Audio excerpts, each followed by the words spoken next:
2014 সালে দশম জাতীয় সংসদ নির্বাচনে হবিগঞ্জ ৪ আসন থেকে প্রথমবার সংসদ সদস্য হন সাবেক সংসদ সদস্য ও সাবেক বেসামরিক বিমান পরিবহন ও পর্যটন প্রতিমন্ত্রী অ্যাডভোকেট মাহবুব আলী।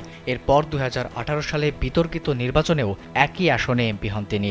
শেখ হাসিনার চতুর্থ মন্ত্রিসভার বেসামরিক বিমান পরিবহন ও পর্যটন মন্ত্রণালয়ের প্রতিমন্ত্রীর দায়িত্ব পান মাহবুব আলী। আওয়ামী লীগের শাসনামলে তিনি কেবল নিজেই ধনী হননি, ধনী করেছেন নিজের চাচা, স্ত্রী, ব্যক্তিগত সহকারী সহ অসংখ্য স্বজনকে। মাহবুব আলীর নিজের ও তার স্ত্রীর নামে বিপুল পরিমাণ স্থাবর অস্থাবর সম্পদের তথ্য পেয়েছে দুর্নীতি দমন কমিশন।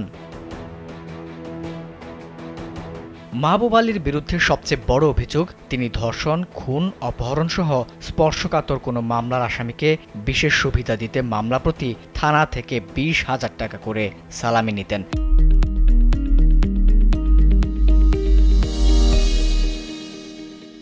এছাড়া সড়কের পাশে থাকা বিপুল সংখ্যক গাছ বিক্রির জন্য দরপত্রে 11 কোটি টাকা দাম ওঠে। সেই দরপত্র বাতিল করে 11 বছর পর সেই গাছ তার অনুগত এক ব্যক্তিকে দিয়ে মাত্র 6 কোটি টাকায় কিনে নেন।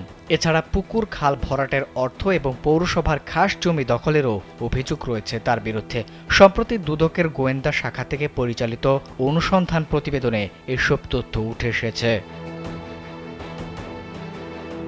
দুদকের প্রতিবেদনের তথ্য মতে, মাধবপুর উপজেলার আদাইর ইউনিয়ন পরিষদের সামনে পতিত পুকুর ও সংলগ্ন খাল নালা ভরাট দেখিয়ে মাহবুব আলী আত্মসাৎ করেছেন 60 লাখ টাকা।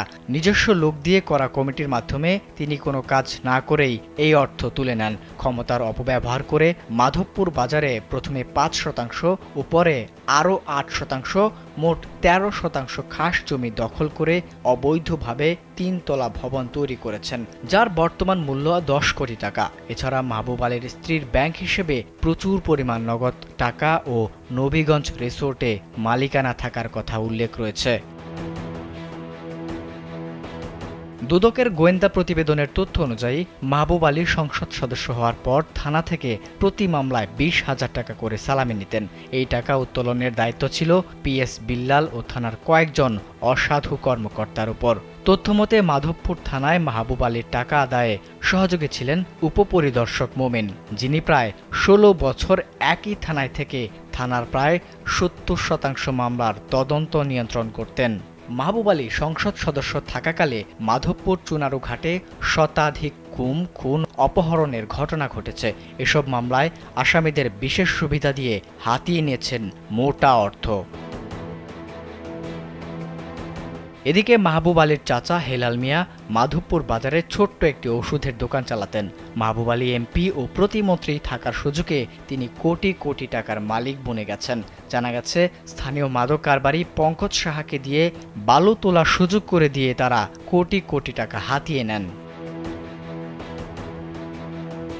সাবেক 2 বারের সংসদ সদস্যের নামে যাত্রাবাড়ী থানায় দায়ের হওয়া একটি মামলায় রাজধানীর সেগুনবাগিচা এলাকা থেকে তাকে গ্রেপ্তার করে পুলিশ। বর্তমানে তিনি কারাগারে আছেন। মাহবুব আলীর বিরুদ্ধে দুর্নীতি ও সরকারি অর্থ আত্মসাতের প্রসঙ্গে একটি অভিযোগ দুদকে জমা পড়ে।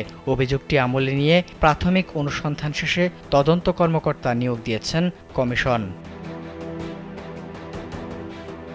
আবিদ হাসান, কালবেলা।